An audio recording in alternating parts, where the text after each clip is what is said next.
So Paul and Tom Kirby have that front row all to themselves. There's Andy Peach and Ken Edwards, who's had an exciting weekend.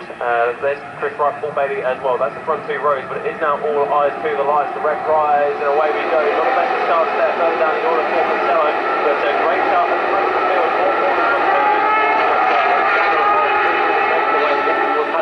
There is the Olympus yellow and pink of Hanson Kirk. Somewhere in the midfield there, so they've certainly gone from straight throughout the course of this season. Of course, one of the many students at Greg Lambert's Sidecar School up there at the Teesside Autodrome, but it is Paul and Tom Kirby leading the way. Of course, they're former champions with ourselves as well, aren't they, Paul and Tom Kirby? Was it sort of... Like that was, you're right, it was a little while ago, but you're Paul and Tom, other champions with us, of course. We are the main club these days for the three-wheel championships. As you well know, we were talking to some of the guys from the TT earlier in the year, having to come over and get some signatures in their licence.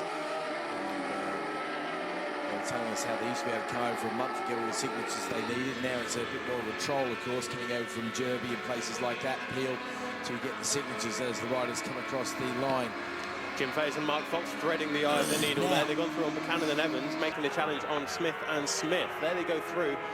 Likewise, the 83 of Buchanan and Evans. So the Smith outfit at number 7, dropping a few positions as they go in towards Paddock Hill Bend for the second time.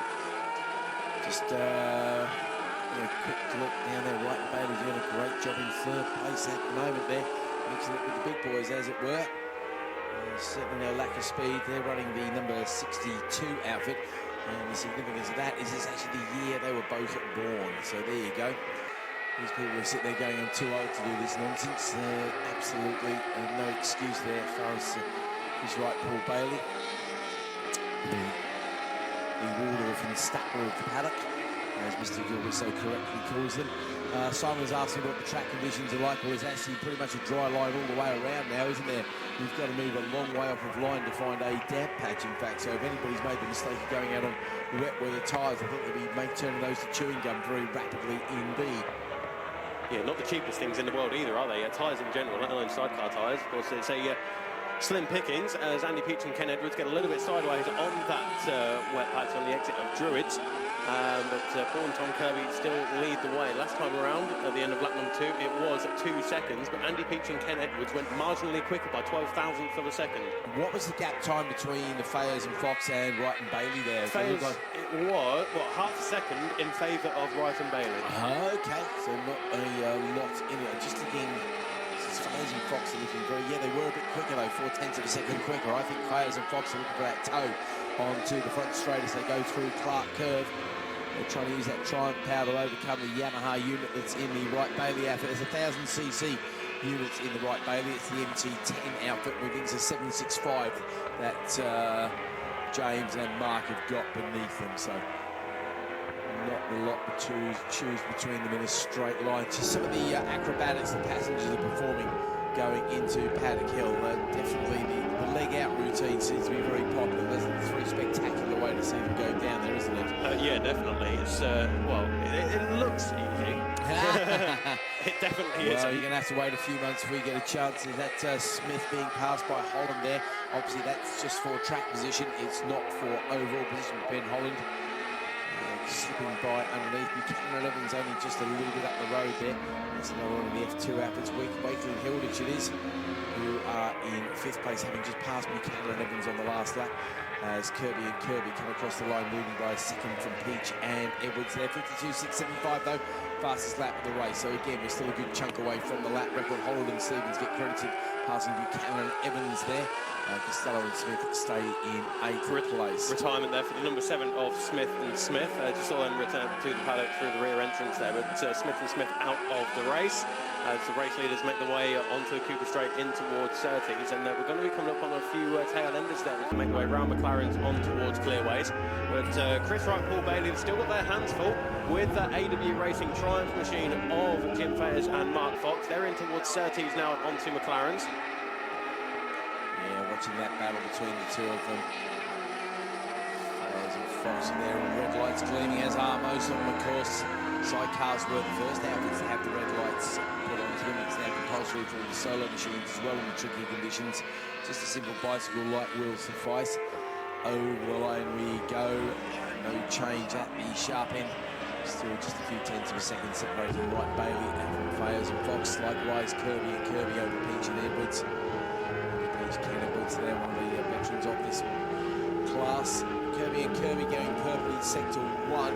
Peach and Edwards purple in sector 2. So there's a faster time out there somewhere as we see a PB being set by Fayers and Fox. So the quick guys into the 52s. Can be still starting to come out here now, Keith. Excellent. This is what we like to see. Absolutely, but yeah, you're right about the track conditions. So it's certainly drying up with every lap there. And these sidecars, they do dry out the track a little bit quicker than the solo. Yeah, no, absolutely. They're putting a lot of pressure through. Just having a look at yesterday's times. Yeah, 52s yesterday. 52.0 was the quickest yesterday, so actually not very far away from yesterday's best times as far as the sidecars go. Still about 3 seconds away from the lap record, though, which I think is one of those that could stand for a while. We don't seem to be getting too close to that. We've had some quality outfits to try and have a go. Hegarty and Ludlow into the pits there. There's a number 33 out of third position in the Formula 2s.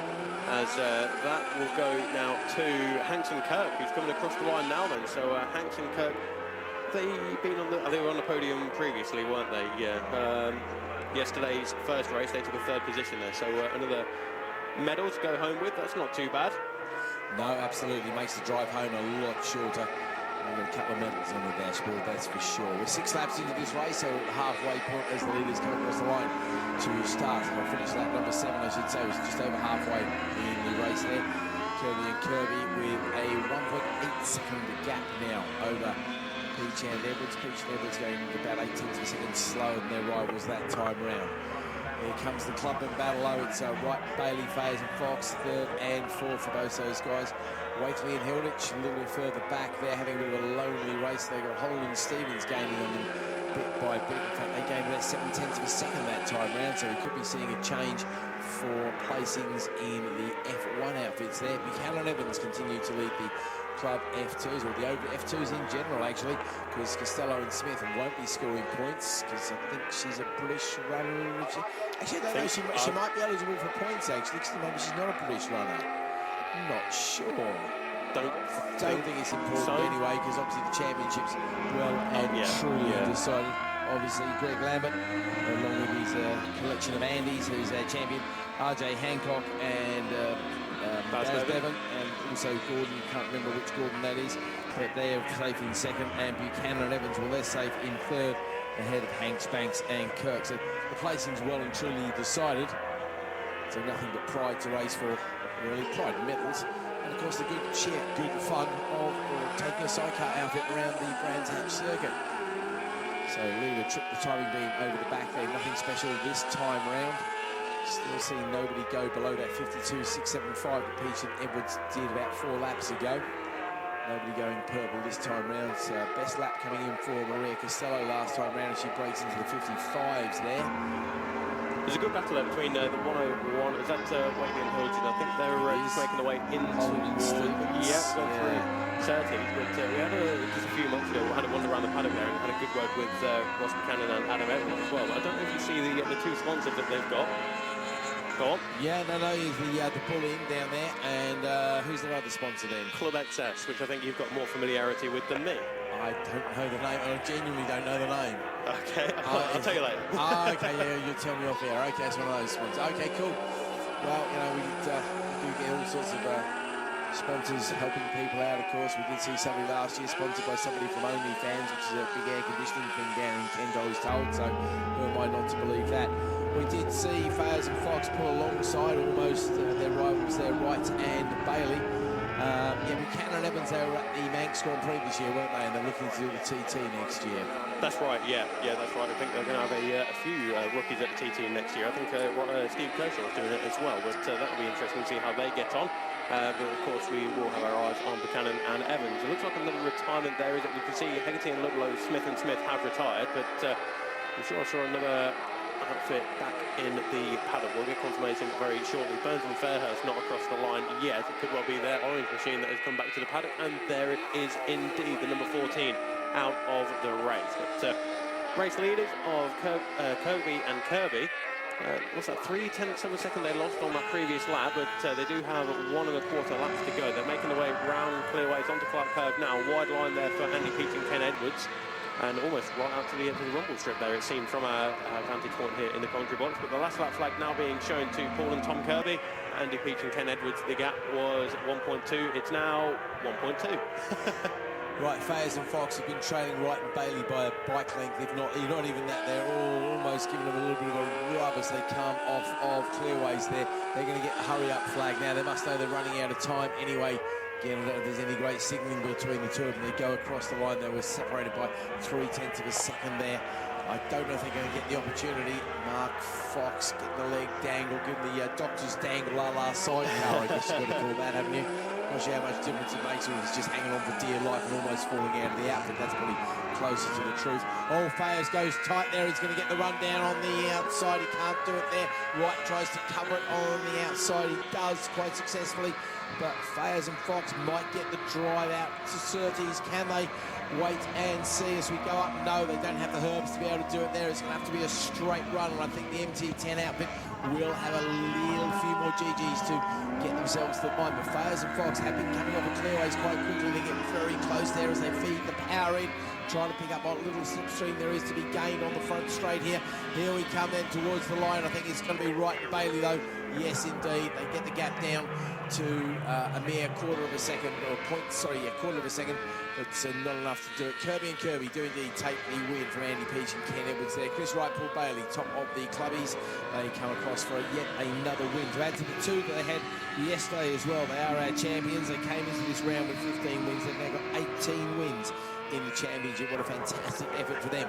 James Fayers and Mark Fox, they have to settle for second. They're forever being the bridesmaids this year. Ben Holland there with Wayne Stevens, I think, in 5th place overall, and also in class. Wakely and Hilditch up next. Buchanan and Evans, Ross Buchanan, Alan Evans do indeed take another F2 win. That's their 3rd one of the weekend and their 5th one of the year, so they're definitely building up on their experience. Costello and Smith, another 2nd place for them, ahead of Alison Lawrence and Frankie Muldoon.